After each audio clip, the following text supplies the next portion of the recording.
Hello and welcome. For China Solved, I'm Andrew Hubert, and this is the China Negotiator. So you're a strategic competitor. Part 2. Laissez-faire no more. America's evolving trade position and you. The takeaway. This U.S. administration has adopted a comprehensive trade policy, breaking with decades of peacetime tradition in the United States. The official U.S. policy is highly aggressive and competitive, as we'll see in a moment. But individual negotiators can decide whether to leverage the new competitive position or add value through collaboration.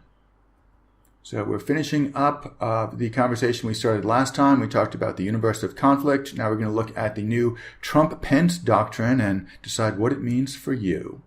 And to review from last time, this is how the U.S. and China lined up on the conflict indicator, the conflict matrix.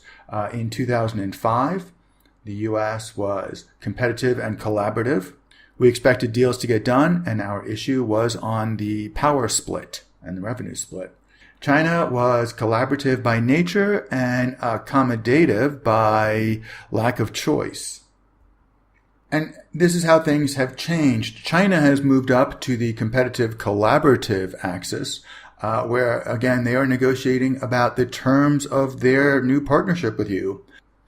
And the U.S. has moved to a slightly more competitive position because now we are willing to walk if we don't get deal terms we like. Let's look at how we've made this move. And let's start by looking at the Trump-Pence Doctrine. It sums up like this. We have a trade policy now, and it is a great power competition, which includes military. And we are taking the official position that China has victimized the United States.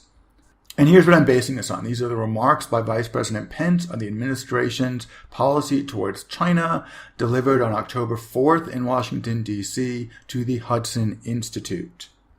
And here are the highlights. Pence is declaring that the United States is adopting a new approach to China, and we have taken strong and swift action to achieve the goal of reciprocity, fairness, and respect for sovereignty as we are defining it. And he does use the phrase great power competition. He says that much of China's success was driven by American investment in China, and Chinese policies have built Beijing's manufacturing base at the expense of its competitors, especially the United States of America. And these are direct quotes. He finishes up by saying that China wants nothing less than to push the United States of America from the Western Pacific and attempt to prevent us from coming to the aid of our allies. So laissez-faire is gone. Laissez-faire is the answer to trade policy that the United States used to have, which was to say the invisible hand of capitalism is the best guide for an economy. And now we have a trade policy that is being put together by a steel lobbyist, a second-generation Wall Street partner, and a real estate developer. And I'll let you figure out who's who.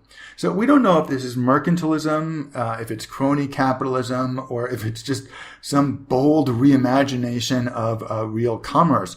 But we have a trade policy in the United States now, and you've got to make some decisions about that. So let's talk about the trade policy and you.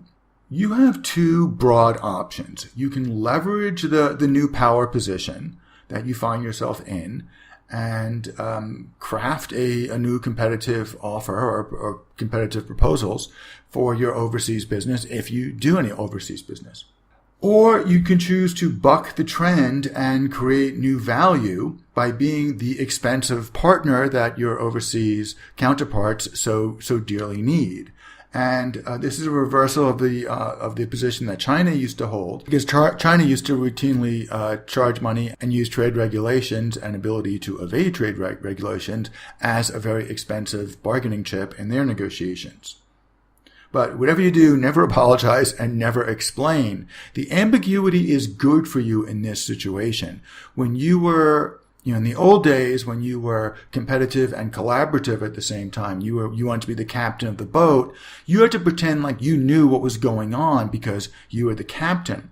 But you're not the captain anymore. You are on that competitive avoiding axis where you can just decide to jump ship at any time, or you can decide that you're not going to buy a ticket for this particular boat ride.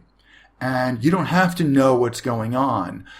It's really up to your counterpart to assure you that things are going to be okay if you take this ride. Final word, the commercial world has just shifted, and now you have a choice. You can respond analytically or react emotionally.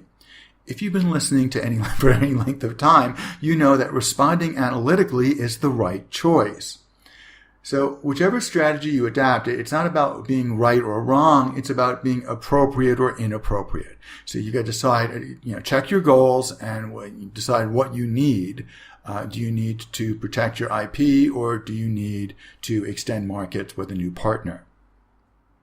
Analyze your environment and adjust your strategy based on what is best for your bottom line, not what feels best at the moment.